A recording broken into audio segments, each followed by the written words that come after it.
But first, let's cut across live to Dhule in Maharashtra, where the Prime Minister has kicked off Mahayuti's campaign. Let's listen in. जरिए देश की मुख्य धारा से अलग किया। कांग्रेस ने कश्मीर में बाबा साहब आंबेडकर का संविधान 75 साल तक लागू नहीं होने दिया। ये कांग्रेस वालों को जवाब देना पड़ेगा। इतने लोग कांग्रेस के राज करते रहे, ये परिवार राज करता रहा, क्या कारण था? बाबा साहब आंबेडकर का संविधान जम्मू कश्मीर में लागू नहीं हुआ। देश में 2 संविधान चलते थे। मोदी आया तब जाके बाबा साहब आंबेडकर संविधान जम्मू कश्मीर में लगा। और इसके कारण होता था क्या? कश्मीर में दलितों, वंचितों को उनका हक नहीं मिलने दिया। कांग्रेस ने आतंकवाद को संरक्षण दिया, अलगाववादियों का संरक्षण दिया। जो समस्या कांग्रेस ने पैदा की थी, हमने आर्टिकल 370 खत्म करके उस समस्या को भी खत्म कर दिया है। ये 21वीं सदी के भारत के सबसे बड़े फैसलों में से एक है। लेकिन जैसे ही मैं देशवासियों को कहता हूं, जरा जागिए, सचेत हो जाइए। जैसे ही कांग्रेस और इंडी गठजोड़ वालों का जम्मू कश्मीर में सरकार बनाने का मौका मिला, वो फिर से कश्मीर को लेकर साजिशें करने लगे।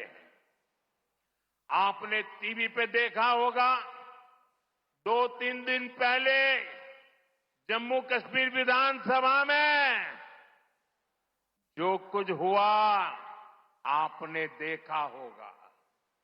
कांग्रेस गठबंधन वहां फिर से आर्टिकल 370 लागू करने का प्रस्ताव पारित किया है। दोस्तों, क्या ये देश स्वीकार करेगा? आप सहमत होंगे? कश्मीर को तोड़ने का कांग्रेस का एक कारनामा आपको मंजूर है? आर्टिकल 370 के समर्थन में विधानसभा के भीतर बैनर लहराए गए। जब बीजेपी के विधायकों ने जी जान से उसका विरोध किया, उन्हें उठा करके सदन के बाहर फेंक दिया गया। कांग्रेस और उसके साथियों की एक घिनौनी सच्चाई पूरे देश को, पूरे महाराष्ट्र को समझनी होगी। कांग्रेस गठबंधन एक तरफ जम्मू कश्मीर से भारत का संविधान हटाने का प्रस्ताव पास करता है। कांग्रेस ने जो प्रस्ताव पारित किया है ना, इससे बाबा साहब का संविधान जो मोदी वहां ले गया है ना, वो फिर वापस कर देंगे और जम्मू कश्मीर में बाबा साहब के संविधान को घुसने नहीं देंगे। और दूसरी तरफ यही कांग्रेस, उनका गठबंधन यहां महाराष्ट्र में आकर संविधान की झूठी किताब लहराता है, कोरे कागज वाली। ये कोरे कागज वालों की कटी पतंग का जमाना आ गया है।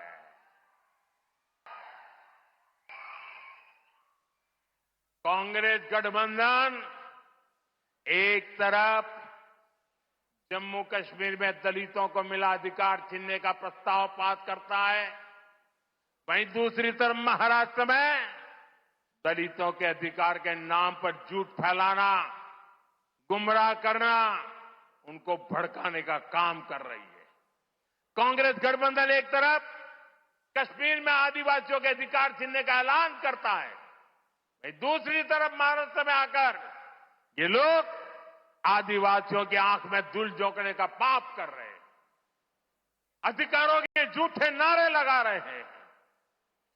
आजादी के 75 साल बाद जम्मू कश्मीर में बाबा साहब का संविधान लागू हुआ है, लेकिन ये कांग्रेस और उसके साथियों को ये बर्दाश्त नहीं हो रहा है।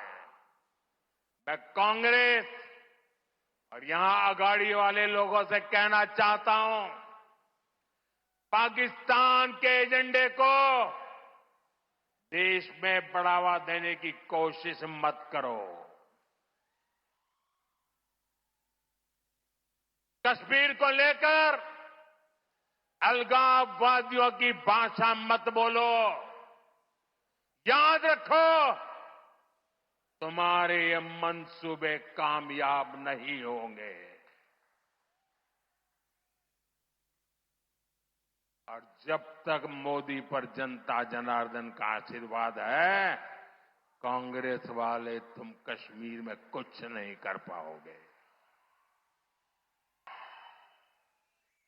कश्मीर में आप केवल और केवल बाबा साहब आंबेडकर का संविधान ही चलेगा। ये मोदी का फैसला है।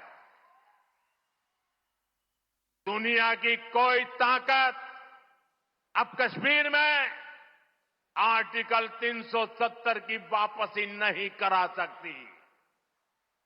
साथियों, महाराष्ट्र आर्थिक प्रगति के रास्ते पर तेजी से आगे बढ़ रहा है।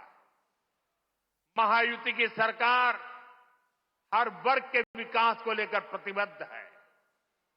आज प्रदेश में इंफ्रास्ट्रक्चर के जो काम हो रहे हैं, जन कल्याण की जो योजनाएं चल रही है, महिलाओं, युवाओं, आदिवासियों के हित को प्राथमिकता दी जा रही है। उन पर रुकावट नहीं आने देनी है, रोक नहीं होने देनी है, गति को धीमे नहीं होने देना है। इसलिए आप सभी को महायुति के पक्ष में मजबूती से खड़े रहना है।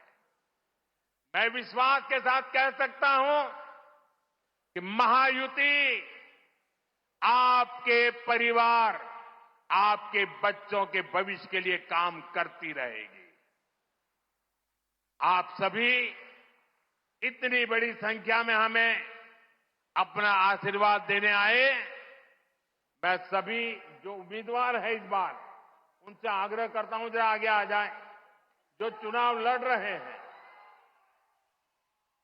जो उम्मीदवार है, देवेंद्र जी आप भी चुनाव लड़ रहे हैं।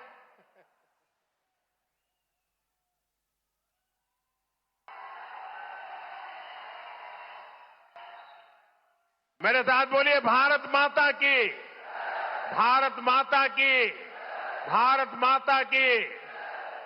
आप लोग जरा वहां रुकिए।